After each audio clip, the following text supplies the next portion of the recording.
ការកម្មង់ទំនិញតាមបែប Digital ដែលមានច្រើនវិធីសាស្ត្រក្នុងការទទួលទំនិញទី1ការកម្មង់នៅតុទី2ការកម្មង់នៅក្នុងហាងផ្ទាល់ទី3ការកក់ទុកមុននិងទី4ការដឹកជញ្ជូនដល់ផ្ទះទី1ការកម្មង់នៅតុអតិថិជនអាចអង្គុយនៅតុរួចចុចកម្មង់ដោយដាក់លេខតុជាការស្រេច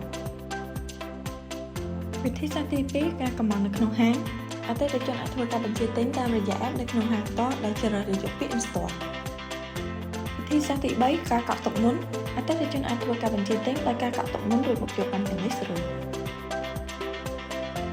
វិធីសាស្ត្រទី4ការដឹកជញ្ជូនដល់ផ្ទះមាន map នៅក្នុង app ស្រាប់មិនថាអតិថិជនរបស់លោកអ្នកនៅទីកន្លែងណាក៏អាចដឹកឲ្យបានសម្រួលដល់ការកម្មង់របស់អតិថិជនធ្វើឲ្យមានភាពងាយស្រួលគ្រប់ពេលវេលាមិនថាទៅដល់ទីណាក៏អាចកម្មង់បានជាមួយ App Profit ចំណាយត្រឹមតែ$9ក្នុងមួយខែក៏អាចប្រើប្រាស់ Digital បានងាយស្រួល